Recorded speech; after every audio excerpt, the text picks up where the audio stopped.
Hello, good morning and namaskar. This is Gaurav Bhandari, Child's High Performance Coach, Future Career Guide and Mentor. तो आज का video बड़ा interesting है क्योंकि इसमें मैं आपके साथ कुछ बातें शेयर करना चाहता हूँ। वो बातें जो अक्सर मेरी पेरेंट्स के साथ होती हैं जब भी वो काउंसलिंग के लिए आते हैं, बच्चे के असेसमेंट के लिए आते हैं या फिर उनकी शॉर्ट टर्म या लॉन्ग टर्म ट्रेनिंग करवाने के लिए आते हैं। ये बातें बहुत इंटरेस्टिंग है क्योंकि जो मैंने देखा है 80 से 90% घरों में ये बातें कॉमन है। तो हो सकता है आपके घर में भी यही सारी चीज़ें हों, प्लस ये चीज़ें ऐसी हैं कि इनको जानकर इनको एक बार हम समझ लें तो हम सही में अपने बच्चे के ऊपर बहुत अच्छा काम कर सकते हैं।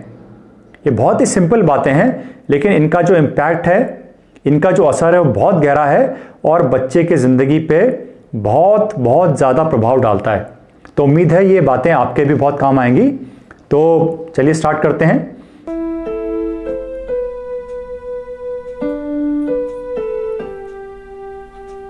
तो जब भी कोई पेरेंट्स और बच्चे आते हैं तो उनका डिटेल में असेसमेंट, टेस्टिंग वो सब तो होता है बच्चे को जानने के लिए, लेकिन मेरा प्रयास ये रहता है कि पहले 15 मिनट में ही मैं बच्चे और पेरेंट्स और उनके कॉम्बिनेशन से जो उनके डेली रूटीन में, उनकी लाइफ में जो गलतियां हो रही हैं उसको आइडेंटिफाई करूं और फिर करके उसके सॉल्यूशंस पे बात करें। तो जो मैं देखता हूं जो दिक्कतें हैं वो एक कॉमन थीम या एक कॉमन फॉर्मेट पे हैं, वो अक्रॉस द बोर्ड, यानी हर जगह वो सेम ही है। चाहे किसी भी जगह से पेरेंट आए, किसी भी इकोनॉमिक सेक्शन का हो, वेल ऑफ हो, मिडिल क्लास हो, रिच हो, कोई फर्क नहीं पड़ता। किसी भी जगह रह रहा हो, किसी भी जगह बच्चा स्कूल में जा रहा हो, फादर का, मदर का जॉब का नेचर जो है, चाहे वो गवर्नमेंट है, चाहे वो प्राइवेट है, चाहे बिजनेस है, ये बातें बिल्कुल कॉमन है।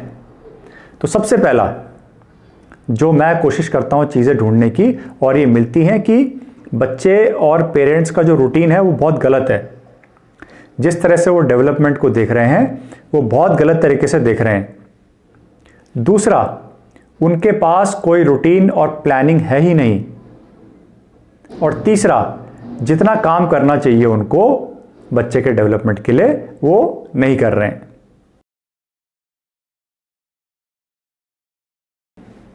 तो पहली चीज जो मैं पेरेंट्स को बताता हूं जो गलती है वो ये है कि जिस तरह से आपने बच्चे की पढ़ाई को देखा है या अप्रोच किया है वो सरासर गलत है।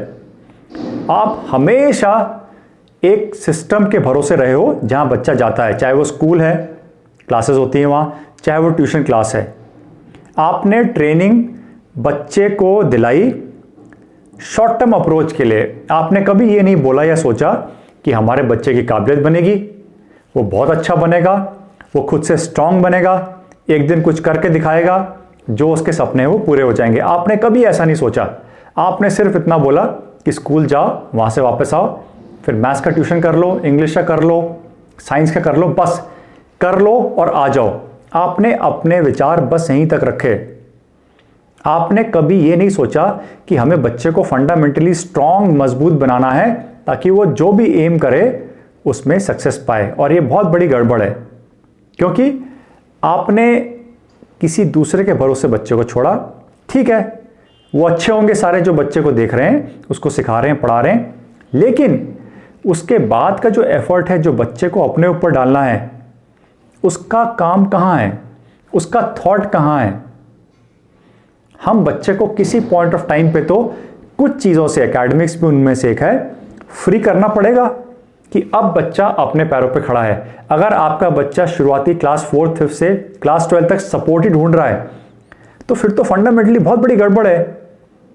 1 साल, 2 साल, 6 महीने, किसी एक अवधि में हमने बच्चे को फंडामेंटली स्ट्रांग बना लेना चाहिए था।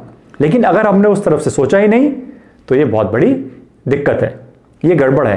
तो इस चीज़ को सुधार सकते हैं पेरेंट्स, इस चीज़ को समझ सकते हैं कि नहीं, हमें तो इस बच्चे को स्ट्रांग बनाना है और बच्चे को भी एक्सेप्ट करना चाहिए कि मुझे वाकई में खुद से अच्छा बनना है। अगर ये सोच आ जाए तो एक बहुत बड़ा बदलाव आ गया।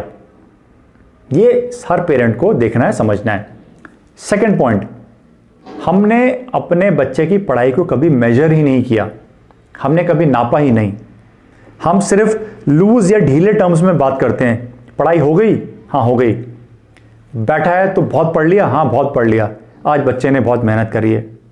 हम बस इन्हीं शब्दों में बात करते हैं, कैसे लग रही है पढ़ाई, अच्छी लग रही है, वहाँ कैसी है, ठीक है, अच्छी है, बस।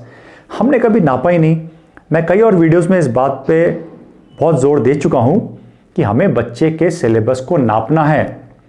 अगर नापेंगे नहीं तो कुछ हो ही नहीं सकता।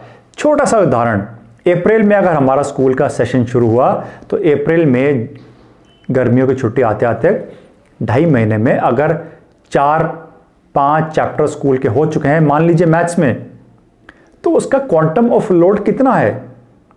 एक चैप्टर में सवाल कितने हैं, सब पार्ट्स मिला के, एग्जाम्पल मिला के, क्या वो 100 हैं, 150 हैं, 200 हैं?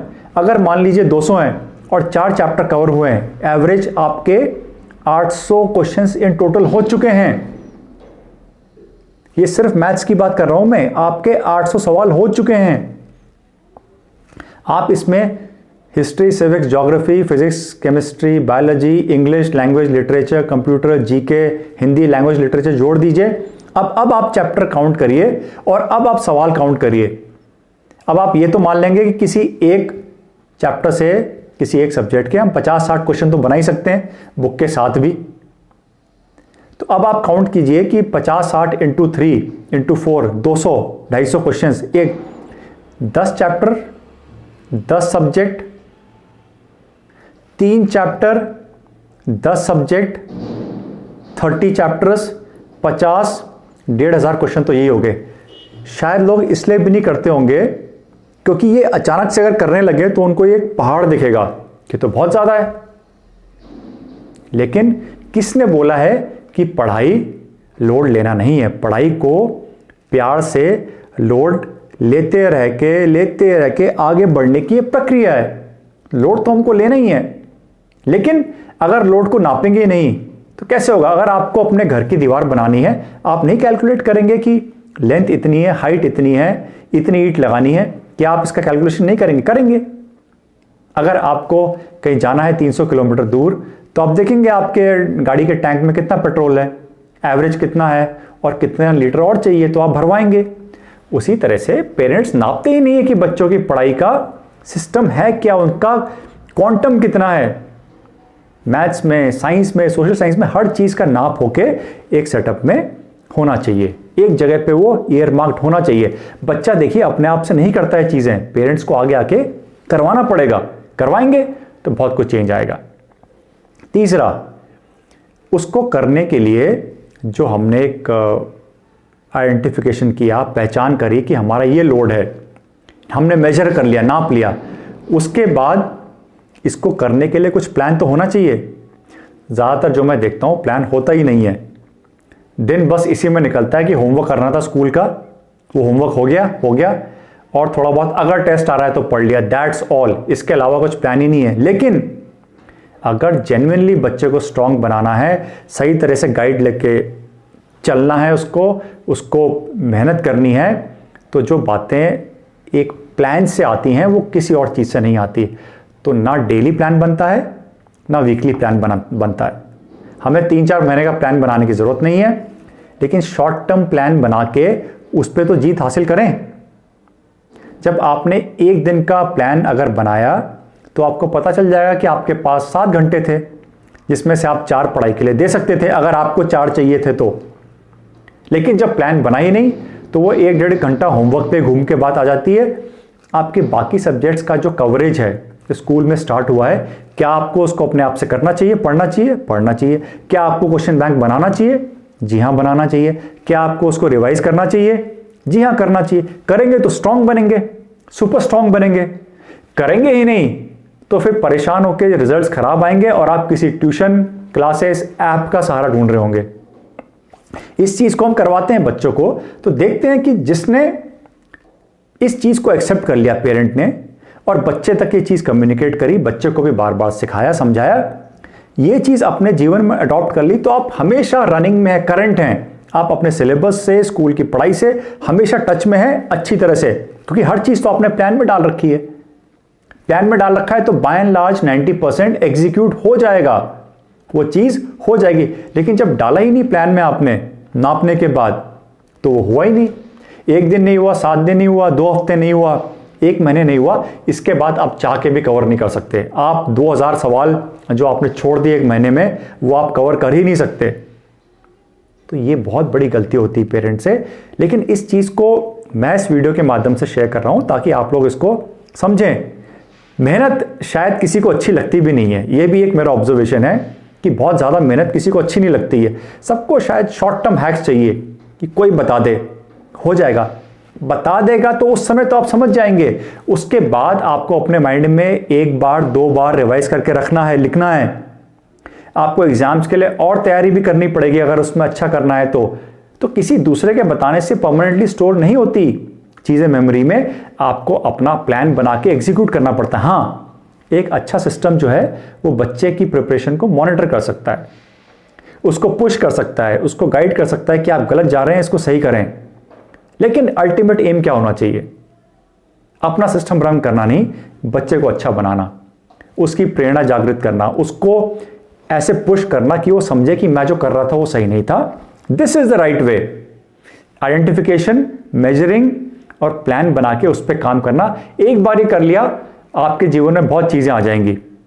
अब आप देखिए, अगर आपका ना मेजरमेंट था ना प्लान था, तो डेफिनेटली बच्चे के पास और चीज़ों के लिए टाइम ही नहीं है। मैं और वीडियोस में बता चुका हूं कि हमें अपनी कम्युनिकेशन स्किल्स ठीक करनी है, पर्सनालिटी का हिस्सा है। हमने ग्लोबल नॉलेज लेनी है, करियर के बारे में एक्सप्लोरेशन करनी है, कुछ ढूंढना है, खेलना भी है। तो उसके लिए टाइम कहाँ है? तो अगर प्लान बनेगा तो प्लान में सारी चीज़ें भी आ जाएंगी, सब कुछ अच्छी तरह से हो जाएगा और बच्चे का जीवन अच्छा बन सकता है। तो हर पेरेंट को ये चीज़ समझनी चाहिए कि हमारा पहचान, हमारी प्लानिंग के ऊपर काम और बच्चे के ऊपर monitoring, this is the most important thing. इसमें बच्चे की रुचियां भी डाल सकते हैं, उसको क्या अच्छा लगता है क्या नहीं लगता। लेकिन जब कुछ था ही नहीं तो ये बोलना भी सही नहीं है कि बच्चा हमारा अच्छा है खराब है, कुछ हो ही नहीं रहा है। पूरा सिस्टम जो चल रहा है फैमिली का और बच्चे का, वो हॉलो है। चाहे आप किसी भी पोजीशन पे हैं, चाहे आपके पास कितना भी पैसा है, हो सकता है बच्चे में टॉप क्लास बनने की काबिलियत थी, उस काबिलियत को मौका ही नहीं मिला क्योंकि सिस्टम ही नहीं बन पाया। तो अगर इस चीज़ को ध्यान में रखेंगे, आई एम वेरी श्योर आप बच्चे को बहुत अच्छी तरह से हैंडल कर सकते हैं, उसका टैलेंट बाहर ला सकते हैं। क्योंकि मैंने तो देखा है करके कि ये चीज़ें जब होती हैं तो बच्चे बिल्कुल फ्री फ्लो में आके मेहनत करते हैं, ना मेहनत से डरते हैं, लाइफ में और चीज़ें करते हैं और एक आदर्श स्थिति जो होती है, एक आइडियल सिचुएशन, उसको एंजॉय भी करते हैं क्योंकि वो आ जाती है। लेकिन उस रास्ते पे किसी को तो चलाना पड़ेगा, किसी को तो गाइड करना पड़ेगा बच्चों को।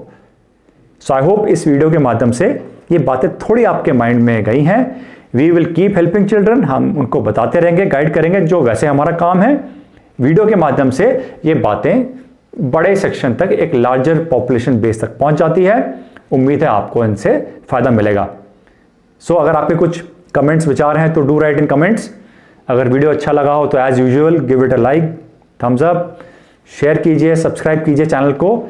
आई सी यू अगेन, फिर मुलाकात होगी आपसे। टेक केयर, नमस्कार।